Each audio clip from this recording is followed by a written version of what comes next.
오늘 하나님께서 우리에게 주신 말씀은 에스겔서 13장 1절에서 16절까지입니다. 모니터 볼륨 좀 키워주시기를 부탁드립니다. 제가 하나님 말씀 봉독하겠습니다. 여호와의 말씀이 내게 임하여 이르시되, 인자여, 너는 이스라엘에 예언하는 선지자들에게 경고하여 예언하되 자기 마음대로 예언하는 자에게 말하기를, 너희는 여호와의 말씀을 들으라. 주 여호와의 말씀에 본 것이 없고 자기 심령을 따라 예언하는 어리석은 선지자에게 화가 있을진저, 이스라엘아, 너희 선지자들은 황무지에 있는 여우 같으니라. 너희 선지자들이 성 무너진 곳에 올라가지도 아니하였으며 이스라엘 족속을 위하여 여호와의 날에 전쟁에서 견디게 하려고 성벽을 수축하지도 아니하였느니라. 여호와께서 말씀하셨다고 하는 자들이 허탄한 것과 거짓된 점괘를 보며 사람들에게 그 말이 확실하게 이루어지기를 바라게 하거니와, 그들은 여호와가 보낸 자가 아니라 너희가 말하기는 여호와의 말씀이라 하여도 내가 말한 것이 아닌즉 어찌 허탄한 묵시를 보며 거짓된 점괘를 말한 것이 아니냐. 그러므로 주 여호와께서 이같이 말씀하셨느니라. 너희가 허탄한 것을 말하며 거짓된 것을 보았은즉 내가 너희를 치리라. 여호와의 말씀이니라.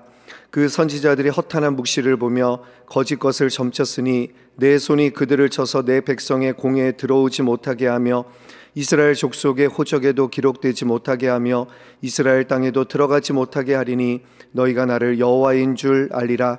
이렇게 칠 것은 그들이 내 백성을 유혹하여 평강이 없으나 평강이 있다 함이라. 어떤 사람이 담을 쌓을 때 그들이 회치를 하는도다. 그러므로 너는 회치라는 자에게 이르기를, 그것이 무너지리라. 폭우가 내리며 큰 우박덩이가 떨어지며 폭풍이 몰아치리니 그 담이 무너진즉 어떤 사람이 너희에게 말하기를, 그것에 칠한 회가 어디 있느냐 하지 아니하겠느냐. 그러므로 나 주 여호와가 말하노라. 내가 분노하여 폭풍을 퍼붓고 내가 진노하여 폭우를 내리고 분노하여 큰 우박덩이로 무너뜨리리라. 회칠한 담을 내가 이렇게 허물어서 땅에 넘어뜨리고 그 기초를 드러낼 것이라. 담이 무너진즉 너희가 그 가운데서 망하리니 나를 여호와인 줄 알리라.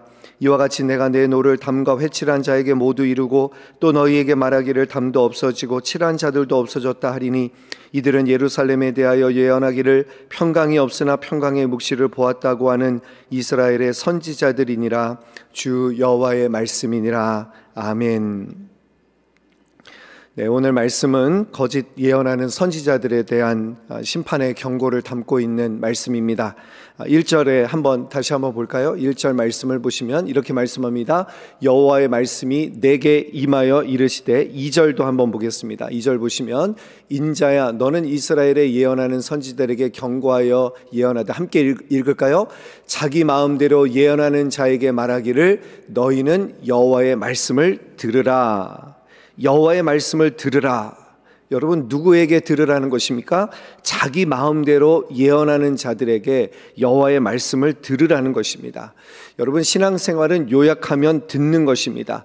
여호와의 말씀을 듣는 것입니다. 복잡하지 않습니다. 자, 그런데 우리가 성경 말씀을 보면 언제나 듣기에 편한 말씀만 있는 것이 아닙니다. 예언서는 특히 더 그렇습니다. 달고 오묘한 그 말씀, 찬양처럼 언제나 찬양이 나에게 언제나 말씀이 은혜가 되고 송이꿀처럼 느껴진다면 정말 그것이 하나님의 은혜이겠지만, 여러분, 우리의 삶을 보세요.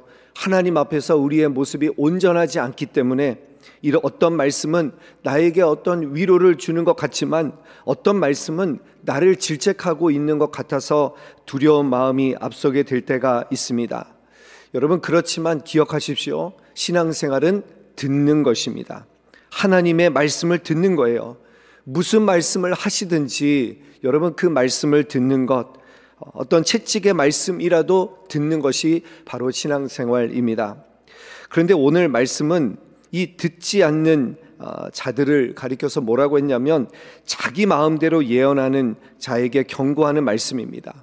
또 3절 말씀도 한번 볼까요? 3절에도 이렇게 말씀하고 있습니다. 같이 읽어볼까요? 시작. 주 여호와의 말씀에 본 것이 없이 자기 심령을 따라 예언하는 어리석은 선지자에게 화가 있을진저. 여러분, 뭐라고 합니까? 자기 심령을 따라, 자기 예언을 따라, 자기 마음대로 예언하는 자들에게 심판을 말씀하시는데요. 또 그들을 뭐라고 비유하시는가? 우리 4절 말씀 한번 보겠습니다. 4절 시작. 이스라엘아, 너희의 선지자들은 황무지에 있는 여우 같으니라. 여러분, 중동 지방에서 이 여우의 이미지는 아주 교활하고 몰래 숨어 다니고 약한 틈을 파고드는 그런 동물을 비유할 때 여우라는 말을 씁니다. 그래서 신약에 보면 헤롯 왕을 여우라고 표현했습니다. 자, 그래서 여러분, 황무지의 여우라는 말의 첫 번째 뜻은 무엇이냐면 간교하고 교활하다는 것입니다. 겉으로는 아주 유익한 말을 하는 것처럼 보이지만 결국에는 사람을 속이고 해치는 자들이라는 것입니다. 여기서 황무지라는 말은요, 황무지는 척박하고 버려진 땅입니다. 하나님의 임재와 진리에서 멀어진 땅, 그 황무지에서 백성의 신앙을 무너뜨리는 존재로 이 거짓 선지자들을 그렇게 묘사하고 있는 것입니다. 자, 그런데 거짓 선지자들의 예언이 겉으로 볼 때는 그렇게 교묘하게 악하거나 명백하게 하나님을 반대하는 것처럼 보이지가 않습니다. 여러분, 당시에 바벨론이 이스라엘을 포로로 끌어가고 있는 상황이었고 예루살렘이 거의 함락되어 있는 상황에서 지금 말씀하고 있는데요, 그런데 이 거짓 선지자들은 그 가운데서 아주 낙관적이고 긍정적인 메시지를 전하는 것입니다. 하나님이 예루살렘을 무너뜨릴 리가 있겠느냐? 하나님이 우리를 바벨론의 손에 넘기실 리가 있겠느냐? 포로들이 다 돌아올 것이다. 우리는 괜찮을 것이다. 여러분, 이렇게 거짓 선지자들이 외쳤습니다. 얼마나 그럴듯하고 얼마나 위로가 되는 말씀입니까? 그런데 문제는 무엇입니까? 하나님이 그들을 어떻게 질책하십니까? 자기 마음대로 예언하는 자들이라는 거예요. 그 말이 하나님에게서부터 온 말이 아니라는 것입니다. 하나님의 말씀을 대언한다고 하면서 실상은 자기 마음대로 예언하는 자들이라는 거예요. 어떻게 보면 사람들에게 더 주목받고 싶은 그 마음에서, 그런 욕망에서 그렇게 자기 마음대로 예언하는 것이 아닌가라는 생각이 들었습니다. 제가 감사하게 이제 6년 재신임을 받고 당회에서 안식월을 주셔서 지난 7월에 한국에 다녀올 기회가 있었습니다. 그래서 이제 가족들을 데리고 함께 이제 한국에 갔는데, 가족들이 함께 다니니까 이제 택시를 좀 탈 기회들이 있었습니다. 그런데 그때마다 저는 택시를 타면 항상 부담감이 있어요. 뭔가 이야기를 나누고 복음을 전해야 된다라고 하는 그런 부담감이 있습니다. 그래서 이번에도 기회가 될 때마다 그렇게 예수 믿으세요 권면을 했는데요, 어떤 기사님이 생각이 나서 여러분들에게 한번 소개를 해드리려고 합니다. 이제 또 옆에 계신 우리 기사님에게 예수 믿으시냐고 이렇게 한번 물어봤더니 이분이 솔직하게 이야기를 하시는 거예요. 사실은 어머니께서 이렇게 교회를 다니셔서 자신도 어렸을 때 이렇게 교회를 몇 번 나갔다는 거예요. 그런데 왜 그러면 교회를 안 다니세요? 그랬더니 좋은 목사님들을 못 만났다라는 거예요. 그게 무슨 의미입니까? 라고 이렇게 물어보니까 목사님들이 말씀을 전하시는데 배달 사고가 너무 많다는 거예요. 배달 사고가 많다. 그냥 하나님 말씀대로 전하면 되는데 너무 인간적인 생각들만 이렇게 자기 생각들을 이렇게 말하는 것 같아서 그게 싫어서 교회를 안 나간다는 거예요. 또 그래서 제가 이분에게 그러지 말고 또 하나님의 인도하실 테니까 교회 한번 나가보시라고 그랬더니 이분이 기가 좋은 분을 만나서 한번 나가볼까라고 그렇게 생각을 하게 된다고 이야기를 하시는데, 근데 이분이 또 그런 얘기를 하시는 거예요. 교회 다니시는 분들을 보면 너무 욕심장이라는 거예요. 너무 자기의 소원들 막 하나님 앞에 이거 해주세요 저거 해주세요 이야기하는데, 나까지 가면 하나님 얼마나 피곤하시겠느냐고. 나라도 이렇게 그냥 하나님을 믿는 것 같기는 하지만 그러나 교회 나가는 것이 이렇게 부담이 된다.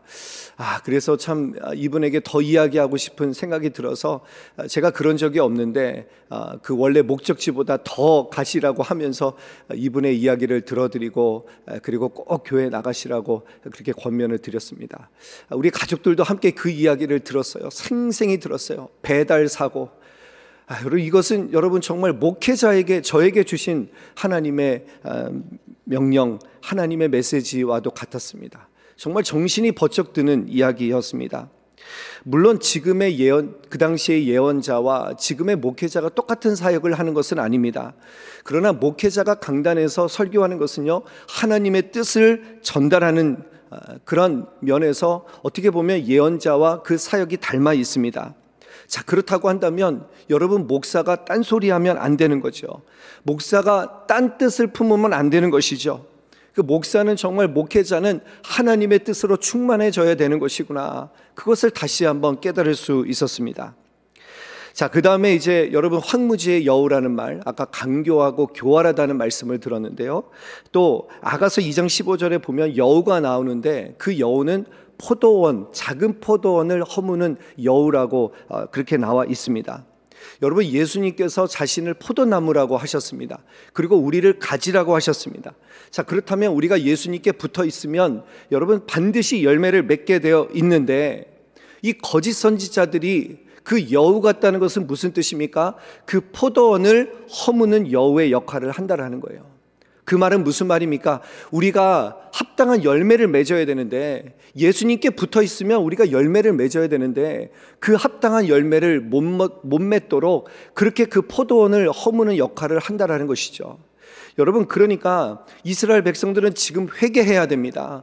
하나님 앞에 엎드려야 됩니다. 하나님 앞에 자기의 죄를 자복하고 하나님께로 돌아와야 되는데, 이 거짓 선지자들이 뭐라고 합니까? 돌아올 필요 없다. 지금 괜찮다. 하나님이 너희 무너뜨리지 않으실 것이다. 하나님이 심판하지 않으실 것이다.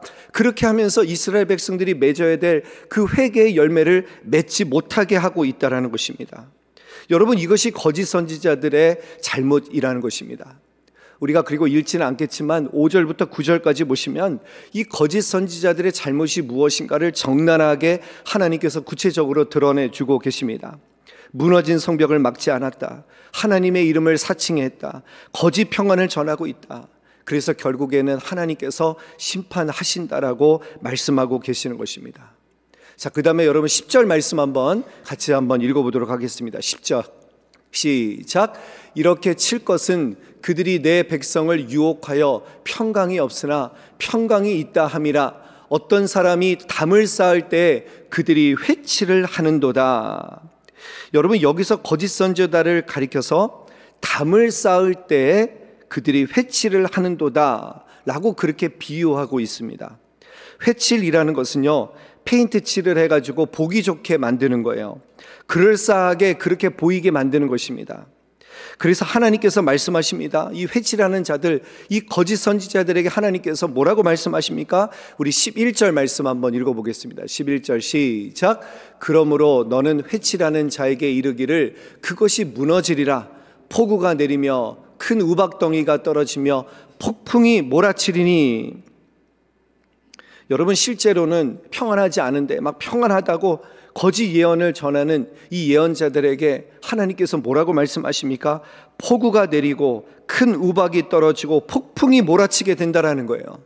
여러분, 그렇게 되면 어떻게 될까요? 우리 12절 말씀, 12절 같이 한번 읽어보겠습니다. 시작. 그 담이 무너진 즉 어떤 사람이 너희에게 말하기를 그것에 칠한 회가 어디 있느냐 하지 아니하겠느냐. 여러분, 이 폭우가 내리면 그 칠한 회가 다 어디 가겠느냐. 하나님께서 그렇게 말씀하시는 거죠. 얼마 전에 기사를 보니까 뉴욕의 지하철이 침수가 되었다는 기사를 봤습니다. 이 기반 시설이 구조적으로 부실하니까 비만 오면, 조금만 비가 많이 내리면 그 지하철 감당하지 못하는 거죠. 여러분, 평소에는 괜찮아 보입니다. 그런데 그 겉모습만 봐서는 절대로 알 수가 없습니다. 회칠만 해서 멀쩡하게 보이는 것이죠. 그러나 폭풍이 몰아치고 폭우가 내리면요, 다 무너진다라는 거예요. 그럴듯하게 포장한 그 모든 것, 그 회칠한 담이 어디 있겠느냐.